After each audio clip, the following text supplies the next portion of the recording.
Hello and welcome to a very special live event brought to you by Intelligence Squared US in collaboration with the How To Academy and Bloomberg. I'm John Micklethwait, I'm Editor-in-Chief at Bloomberg. Today I'm joined by Henry Kissinger, and our subject is his new book, Leadership, 6 Studies in World Strategy. Henry, welcome, thank you for joining us. This is an unusual interview to the extent that often you get pestered by me about matters of current affairs. And this time, as I said, we are focusing on your book, which is about basically 6 leaders, Konrad Adenauer and Charles de Gaulle, who were arguably the architects of Germany and France after the Second World War. We have Richard Nixon, who perhaps doesn't need much introduction to the viewers here. Anwar Sadat, the Egyptian president who launched both the Yom Kippur War against Israel and then helped the peace process with Israel. Lee Kuan Yew, the creator of Singapore, perhaps a model for China, and Margaret Thatcher, who came from the country where I came. You knew all these people, and by looking at them and looking at their leadership, your argument is that we're able to learn from the past. So in accordance with that, we will follow the narrative of this book, but also try to say some things about the current, and at the end we will have a small quick-fire quiz, which I think is a novelty for you. On the book, I'll only say one thing to the broader audience, is that we will discuss, hopefully, the bigger issues that you raise, but as a reader, the delight of it often is in the small details. I didn't know that both Anwar Sadat and Adenauer were both arrested during the Second World War. Adenauer for allegedly plotting against Hitler, Sadat for trying to help Erwin Rommel beat the British in the desert. There's also a series of delightful vignettes. At one time, you pushed de Gaulle to try and persuade him that he should let the Americans be a greater presence in Europe. And you point out that if he doesn't do this, he might have to cope with a rising Germany. How could anyone contain a rising Germany, you ask? And the aloof Frenchman replies, par la guerre, by war. Anyway, the book is full of these things. Let's begin with the 2 people who rebuilt their countries after the Second World War, Charles de Gaulle and Konrad Adenauer.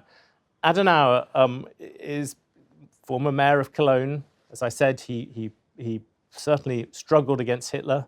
And then he took over Germany and rebuilt it, and by extension did some degree of rebuilding Europe. And while all the time forcing Germans to think about the sins of their past. And I suppose the first question I have for you is, if you were Adenauer now and you looked at the current Germany, both suddenly spending more money on weapons than the Soviet Union, bigger defense budget it's talking about. Soviet Union was a Freudian slip than Russia. But at the same time, resisting kind of nuclear fuel, relying on Russians for a lot of its gas. And with these odd tensions within Germany, how would Adenauer look at Germany today? Well, on one level, he could take pride in his achievements. That Germany reached a position of equality and now potential leadership within Europe. To even dare to think that at the time when he was elected, when Germany had been smashed by the wars, society had collapsed. So he'd be quite proud of that. But on the other hand, he might be a little uneasy, maybe more than a little uneasy, to find his country now potentially having the largest army in Europe, and fearing that one of the great positions of his life was that he came from the western part of Germany that had been annexed by Prussia at the end of the Napoleonic Wars. And he was never at ease with the Prussian attitude that relied on power and organization. And he came from the part of Germany that had softer values. And I think he would ask himself now, and he might warn his people to make sure not to lose their soul in their accomplishments. Do you think he would see Germany as too Prussian then? Is that? No, it's not Prussian at all now, but it is very focused on material achievements, and it will soon have the largest army in Europe, which is good for a united Europe. But the evolution of Europe is less than clear. So I'm not saying these tendencies are dominant, but for Adenauer, he would warn against them. My favourite character in the book, I have to admit, despite being English, is de Gaulle, who's an incredible but insufferable man, I think, comes through. And I often sympathise with Americans who had to deal with him. You depict very well the world where Roosevelt, I think, desperately wanted to get rid of him. Churchill, somewhat against his own will, protected him. Then when de Gaulle goes into the liberated France, he basically gives the Americans no kind of kudos for having done D-Day. It's all about the French. And then he repeatedly resists attempts by people, including by you, to try and do things. And I wonder whether you think that de Gaulle defined France too much by being against America in some way, or by being different to America. No, de Gaulle was the overriding concern of de Gaulle was what he considered the collapse of the French faith in itself and of its basic values. And he believed, even at the time that when he was in Britain at the very beginning, and he had no military forces, and all the other troops that were there to help Britain were speaking of victory. And he spoke of the regeneration of France. And so his concern was that America was so powerful that if he followed American guidance, he would not restore the French self-confidence and faith in itself. It was more, and he was very trying at one point when the British reconquered Madagascar. Roosevelt asked Churchill why he didn't pack off de Gaulle to Madagascar. To get rid of him, yes. But do you think de Gaulle was fundamental? Do you think that idea of France that defined itself a bit by being the country in Europe that didn't accept American domination, do you think that? No, that has he worked? wouldn't accept American domination, but he would cooperate, for example, in the Cuban Missile Crisis. Yes. And also in the various crises over Berlin. It needed to be an existential thing. You say in your book that when the Cuban Missile Crisis came in, he came in very hard behind America, but the rest of the time he was a pain in the butt. Whenever the United States put forward a proposition, and on the assumption that there was no question about accepting it, one could be sure that he would not accept it. Yeah. Do you think France still has a Gaullist foreign policy? You say that at one point. Yes, I think France has a Gaullist streak in its foreign policy. So the most articulate advocate today of a European autonomous military force is Macron, the French the French president. And that is an inherent aspect that France has to define its own strategy and its own policy. But it is, in my opinion, it's prepared and it expects to cooperate with the United States. But it is not taken by legal formula that oblige it to do things that, other than on the basis of a French analysis of the situation. So to that extent, it still follows the way that de Gaulle looked at the world, which was very much, he was almost France first in the same way as Trump was America first. And when a socialist Mitterrand didn't follow him immediately, but somewhere down the line, Mitterrand pursued a very similar policy. You use the example, de Gaulle blocked Britain's entry into the European Union, or what is now the European Union. Was he right?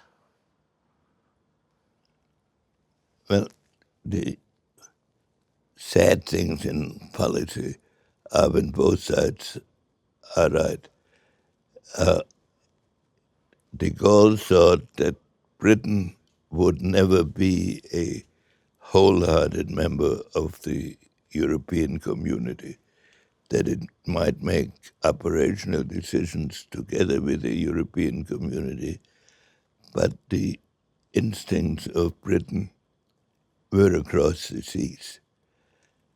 And so he thought in that way that was weakening Europe. At the same time, he thought of himself and of France as the country that could balance Germany, which has been a historic French, ever since the 30 Years' War, French objective. And so for both of these reasons, he was never at ease with Britain and the European community and blocked them twice. When you look at modern Europe, Macron has got trouble. He has now got a socialist parliament. You have a new chancellor in Germany who has not made a particularly strident effort on the European stage. You have Mario Draghi in trouble. Do you think European leadership is unusually weak at the moment? Well, European leadership does not have the sense of direction and mission that brought Europe to its impact in the world. Europe is now more focused on its economy and less on the political role it could play, or even less its strategic role. And that is a sadness, because the great achievements of the West came from the sense of mission that the Europeans had and enabled them to achieve astounding results. Of course, there were many weaknesses in that too. Colonialism was not necessarily, was not at all an attractive aspect, but the great qualities of which the West is now proud came out of a European sense of purpose beyond the immediate practical objectives. And that kind of outward-looking self-confidence has now gone. It's not so obvious now. We talk a bit about Richard Nixon. You recount how, when he initially asked you to be the National Security Advisor, you asked for more time, And you also say that on balance, if you were him, you would have just rejected you on that basis. Not least because Eisenhower, as he confessed to you, had said that it was ridiculous to appoint an academic, and you shouldn't appoint an academic anyway. But if indeed Nixon had said no on that basis, and you fortunately, I think, ran into Nelson Rockefeller, who gave you a rocket and said, ring him immediately and say yes. But imagine that had not happened. How would Nixon's foreign policy, without you, would there have been a big difference? Well, first, it's important to understand that I had never met Nixon when he appointed me. And on the contrary, I had been a friend and collaborator with Nelson Rockefeller, who was Nixon's principal Yes. opponent in two presidential races, primary races. So when I was invited to meet Nixon, I didn't know what to expect. But amusingly, he did not offer me the position when he invited me to come to see him, because he had an element of insecurity that made him very reluctant to face possible rejection. And so we went through the first meeting together without my knowing exactly what the purpose of the meeting had been. And then after a few days, John Mitchell called me up and said, well, are you going to take the job or not? And I said, what job? And I heard Mitchell mumble something about another screw-up. And then I was called back to see Nixon, and this time he did offer me the job.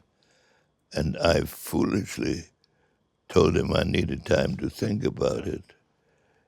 And until Nelson Rockefeller said to me, has it occurred to you that he's taking a much bigger chance on you than you on him?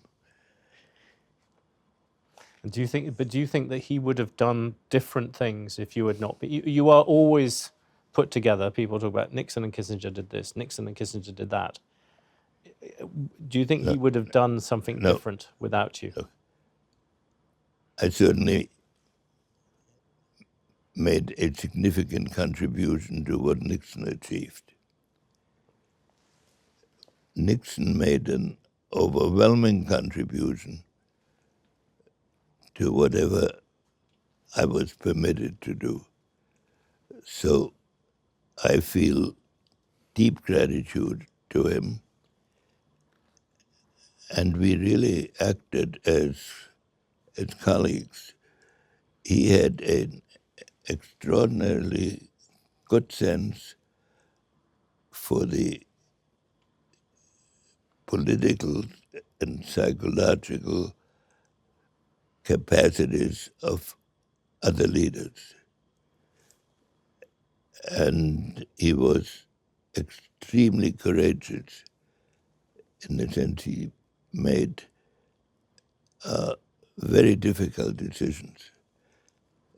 And he had a basic principle, two basic principles. You pay the same price for doing something halfway as for doing it completely. Or whatever has to be done ultimately needs to be done immediately. So there may be weakness in that occasionally, but that guided him. I was more analytical, and we supplemented each other. Do you think he was better? Do you think Nixon was a better foreign policy president? I mean, obviously, everything is shrouded by Watergate, but do you think Nixon was a better foreign policy president than a domestic one? He was a very good foreign policy president, and he destroyed himself domestically. But even there, he made important decisions, but he did not have the same conceptual strength in domestic policy as in foreign policy.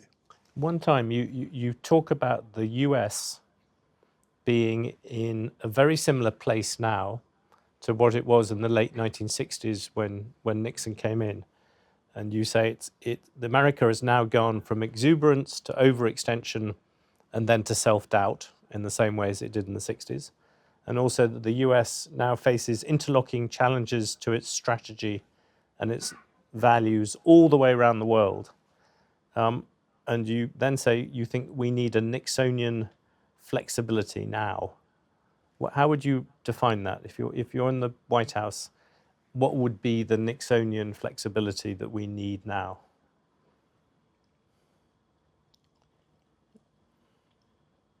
One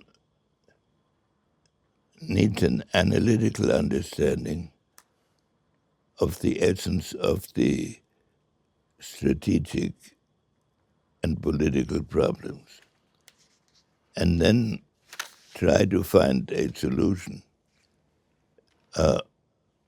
based on what makes the biggest contribution to a creative outcome.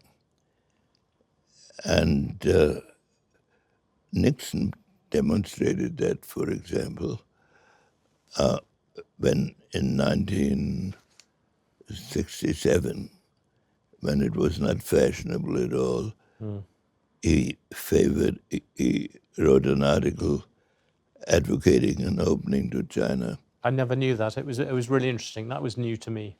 And I'll go a step further. It was sort of a liberal view that one might at some moment open to China. But he carried it a step further into building a Chinese policy into a strategy vis-a-vis the Soviet Union. The theory being that if you have two adversaries, it is pointless to attack them both. And so we defined our policy in that period, in a 20-year period, that we would always try to be closer to either China or Russia than they were to each other, so that we always had more options than they did. And that worked for about 20 years. We'll come back to that issue about the ends and the means in a second. I just wonder one individual thing, because you deal with it, the Yom Kippur War, I mentioned it earlier. How close do you think Israel was to losing that war? I don't think it was close to losing the war in the traditional definition of losing a war. But there were moments,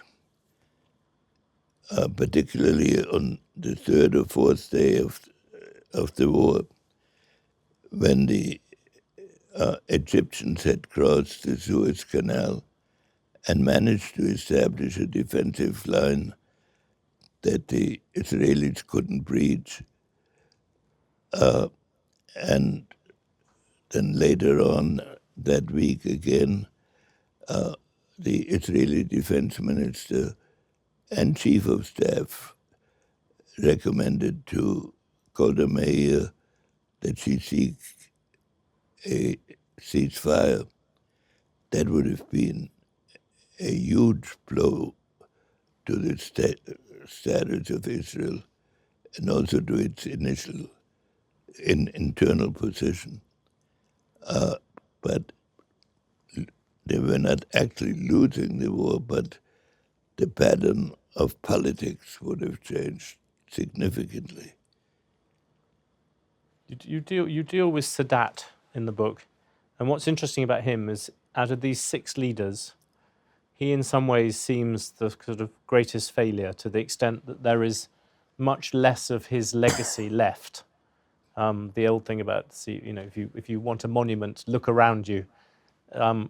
Egypt is, he did create this peace with Egypt, but many of his other achievements, as you say, have gone away. And I wondered, do you think that was to do with him, or was it to do with what was wrong in Egypt and No, perhaps in the... it's in a way a tribute to his extraordinary quality, which he, however, was not able to implement.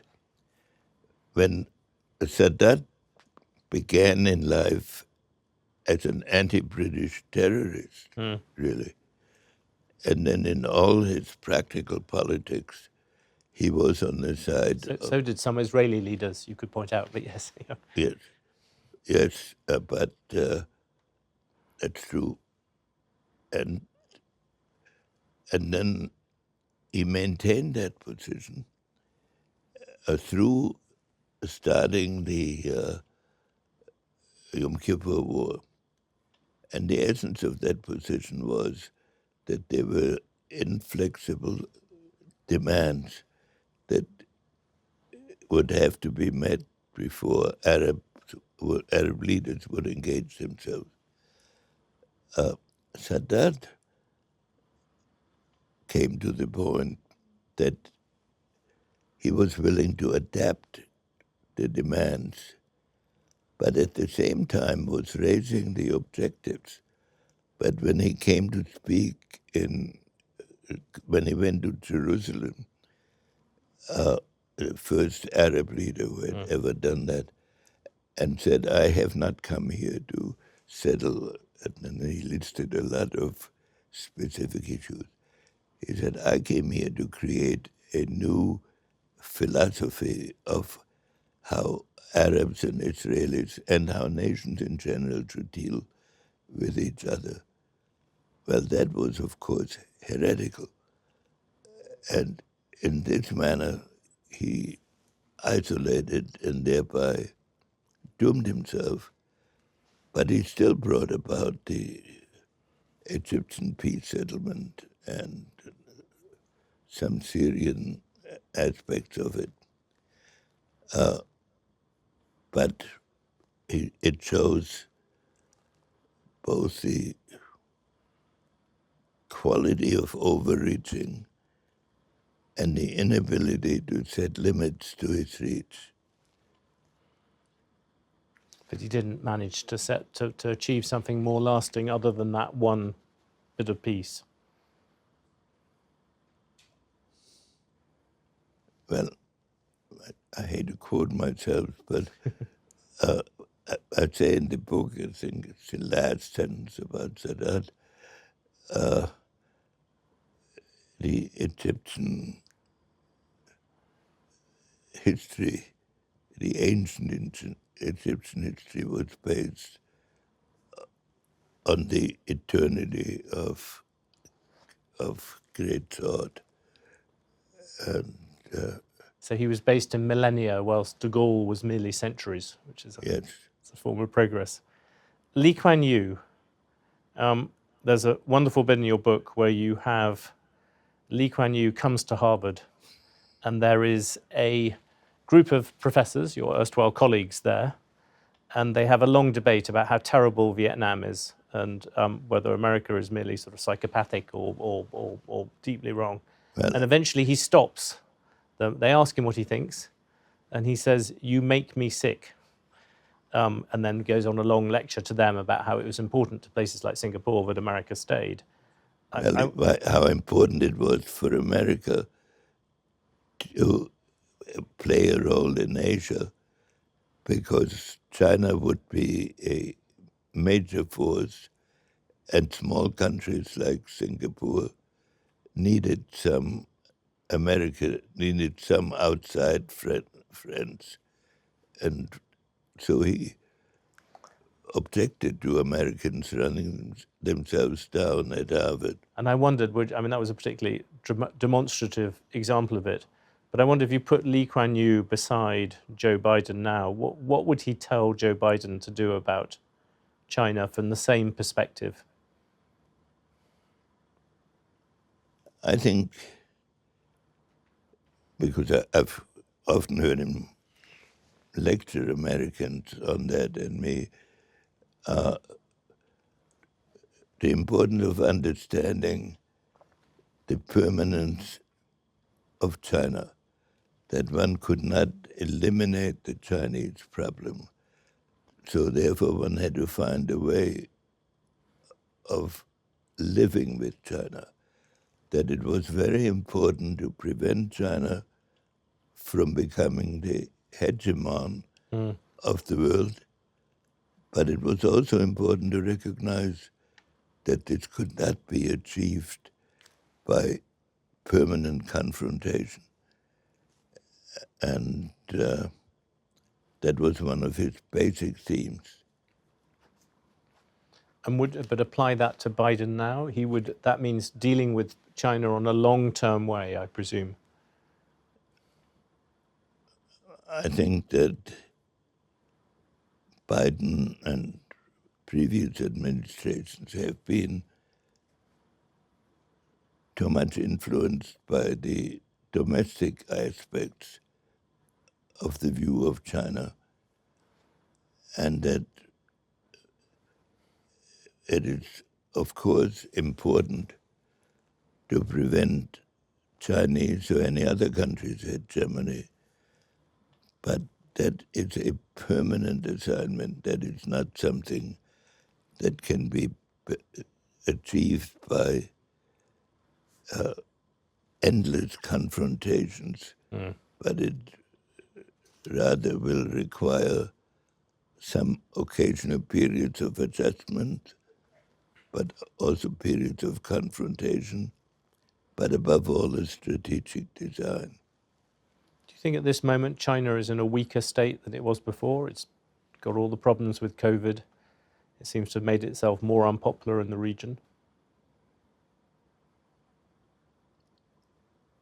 I think it's dangerous to judge this on a short-term basis. China certainly at the moment has an array of problems, and but whatever judgment one makes of that, China has seen itself as the central kingdom and acted like that. It's not an attitude we can accept. It's an attitude we must resist.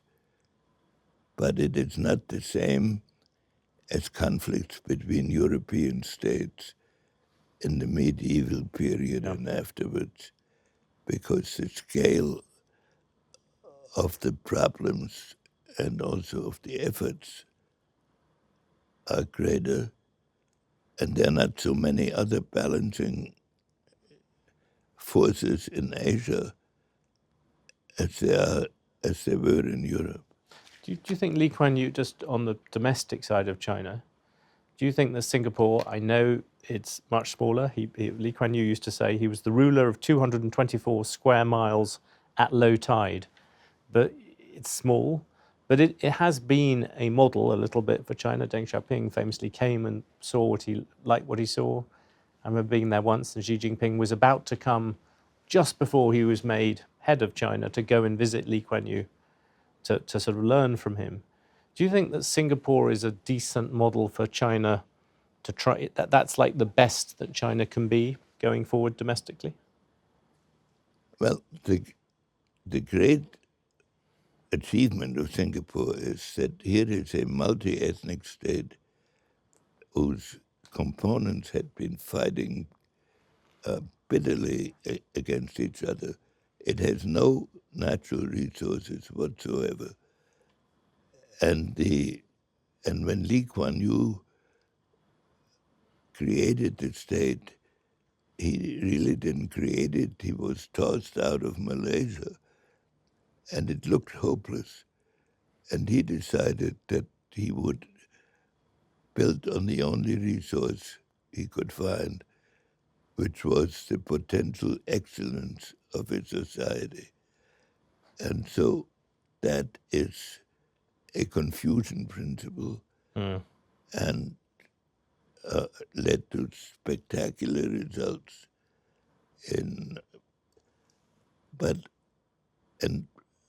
but whether China can ever give up the notion that there is a special quality of its governance and that therefore its relation with its neighbors, at least, will always be at the edge of overbearing. That is, That's the big difference between being a small island that has to deal with other people the whole time and being the Middle Kingdom. yes, and I don't know how comfortable it would be if there were 2 billion Singaporeans in the world. Quite a terrifying idea. Margaret Thatcher, I'm tempted to say, who do you think had the least sense of humour between her and Charles de Gaulle? But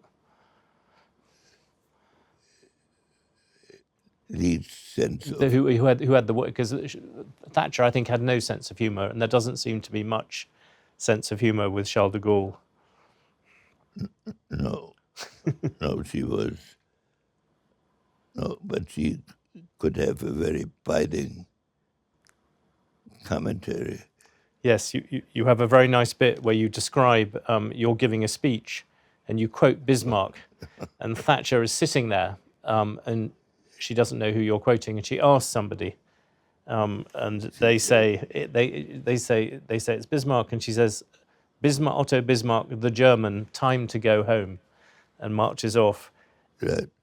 There is I put it to you, there's a contradiction, which I'm sure you want to answer, between two different things in your book. You give a lot of praise to Adenauer and de Gaulle in terms of constructing a Europe.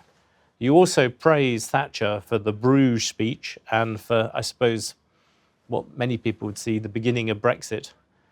How do you square that? Do you think Europe should be more integrated? Or do you think it should be more integrated and Britain should not be part of that? Well, I would not have been an advocate of Brexit, but I understood it. Do you think Thatcher was a Brexiteer?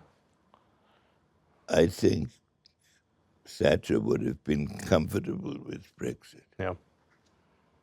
And she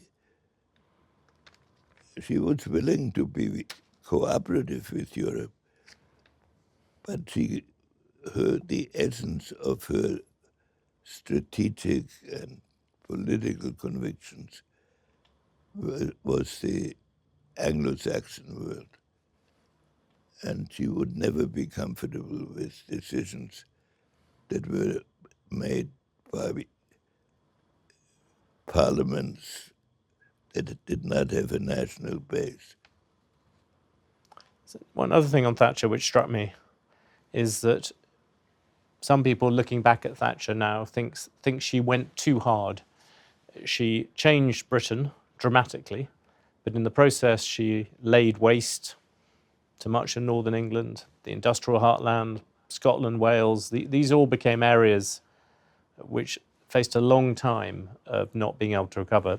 Thousands of companies went bankrupt. And some economists say she didn't need to go that hard. Do you think about that in terms of her? I'm not an economist. I know from her own conversations that she thought she had no other choice, and that it was her duty to bring principles of capitalism into the British system and of market economics, and that Britain, having gone through years of settling down after the war into more and more difficult circumstances, that this was her overriding duty. I don't know enough to judge whether she could have done this more kindly, but usually great reformers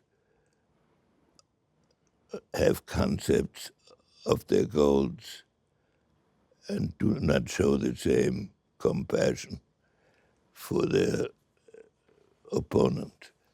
You also quote Lee Kuan Yew saying he had to knock a few heads. And I suppose another question similar to that is that a criticism of the kind of great man school of history, that individuals matter, which is a big part of your thesis, is that sometimes that does mean you end up saying, well, look, the end they were achieving justified the means they went through, whether it's whichever way.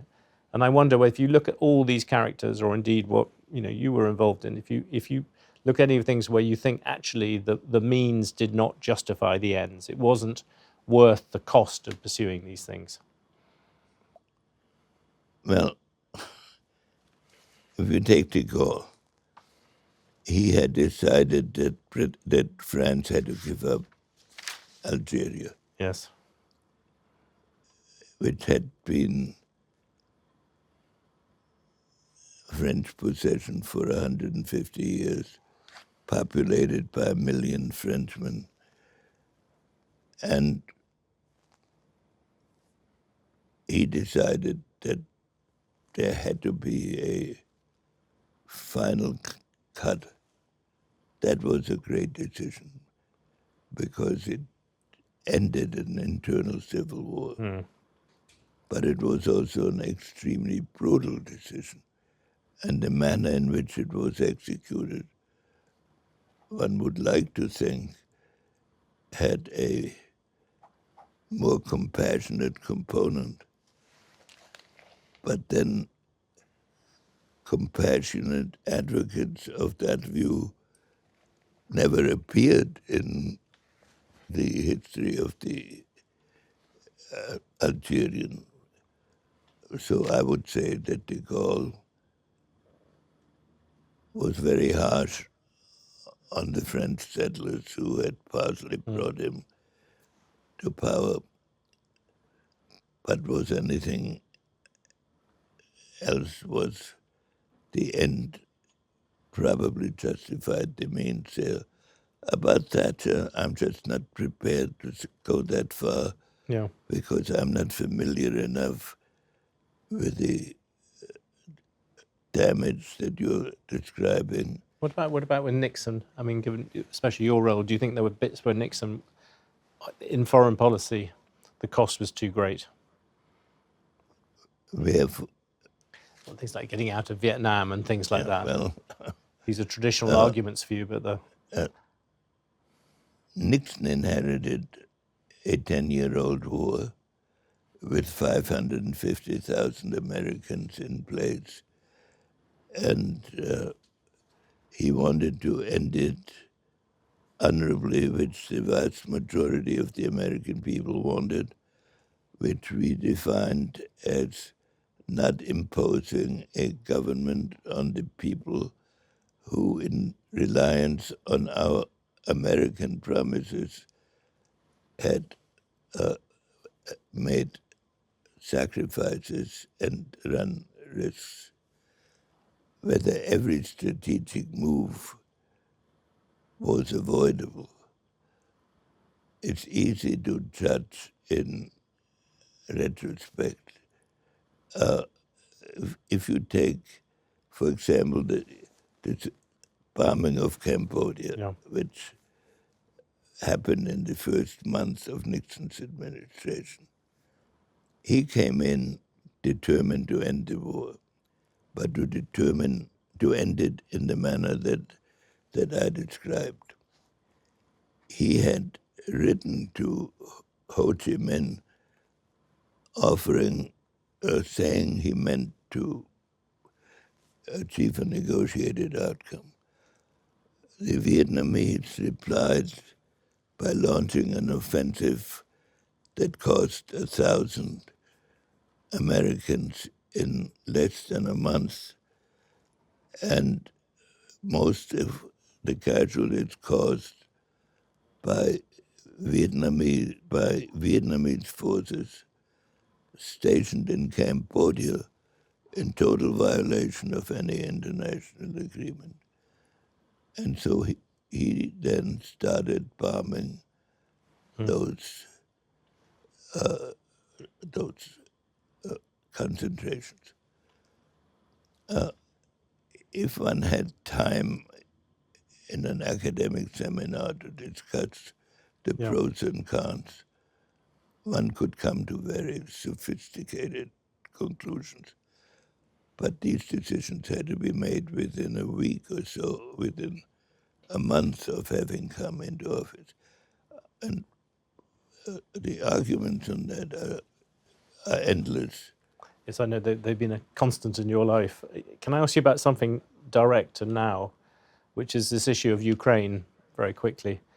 I know as part of the interviews for this, there's this idea that you think that Ukraine, as part of a settlement with Russia, should cede some of what it sees as its territory, particularly Crimea.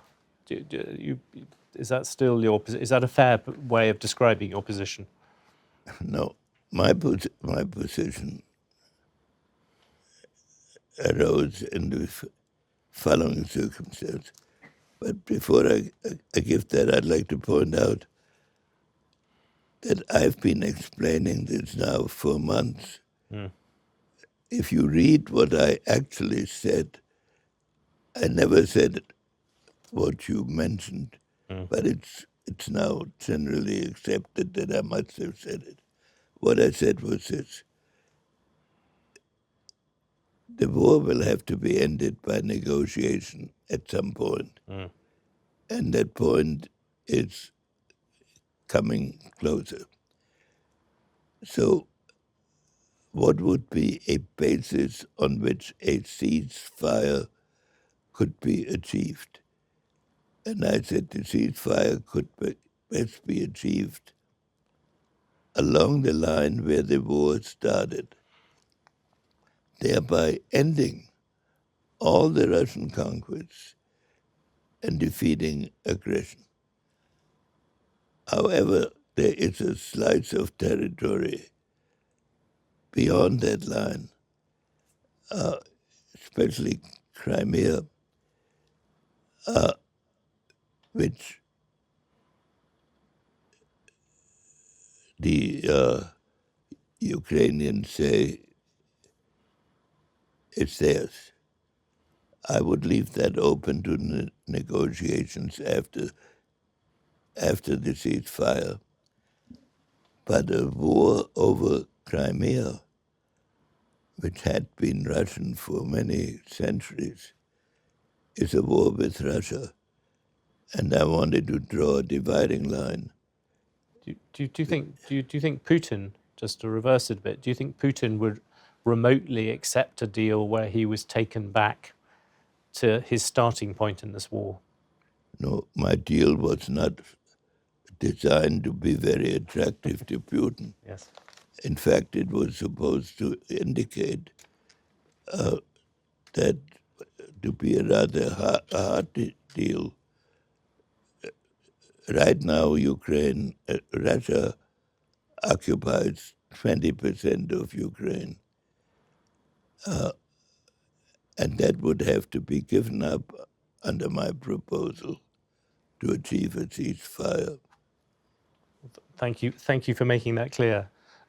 Can I ask you one last thing on the book, and then I'll ask you this quick-fire series of questions. One thing you point out is that all these leaders, they all came from middle-class, lower middle-class backgrounds. They all rose through education. And you have a bit at the end of the book where I think you appear to be warning that you worry that education systems aren't able to do that any longer. Is that fair? I think that this is true. For a society to be great, its key elements have to believe in the worthiness of the society. And the great periods in history that one studies have this common feature. Now, in at least some of the American institutions, the worthiness of the country is in itself the issue within academic discussions. And if a country is driven by endless attacks on its history and on its previous views of the future, it will have a very difficult time to look at the great things that have to be done. It bothers me in America a great deal.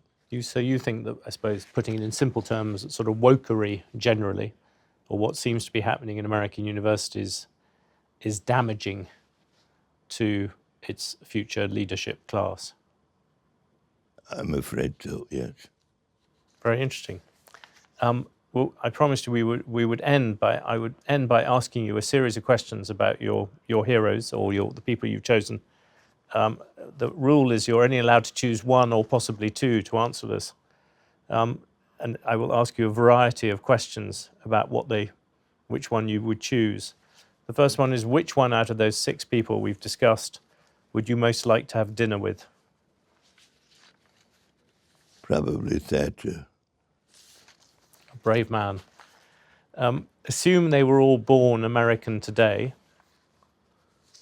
Which one would you want most to be in the White House? Probably Lee Kuan Yew.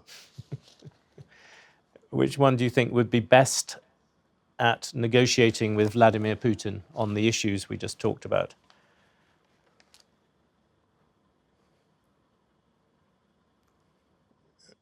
Well, de Gaulle, with his particular style.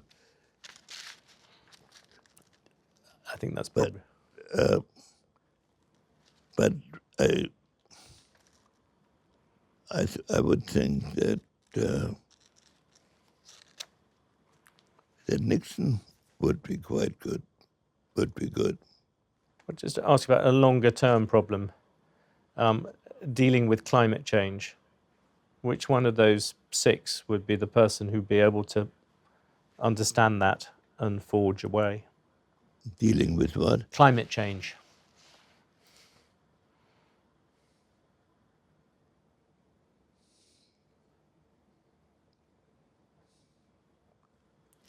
I think Lee Kuan Yew. He seems to be doing well in this. Finally, at the very end, our time is nearly up, but one which is deeply personal, at least to you and me. I have known you for half my lifetime, I think a quarter of yours. And during that course, the one thing that has united us, especially, which seems particularly ironic, seeing we're talking about great men, is that both of us follow not great football clubs. I follow Leicester and you follow Firth. A club, which it should be said, you supported even as a young boy when I think it was being run by Nazis. If Leicester has its own problems at the moment, despite your occasional praise for them, but Firth has just been relegated. So which out of these 6 people would you want to manage the erstwhile great football club, or not that great football club of Firth?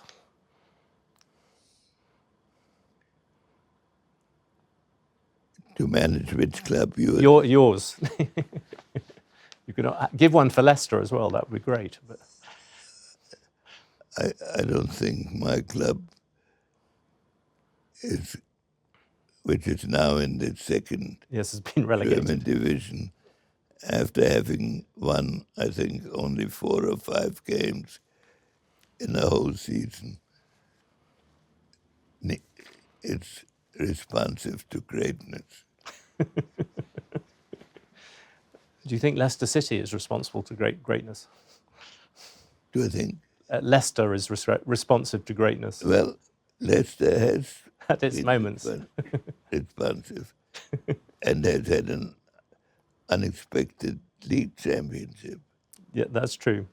I think on that note, which is one of great optimism to me at least, I will say thank you very much, Henry Kissinger.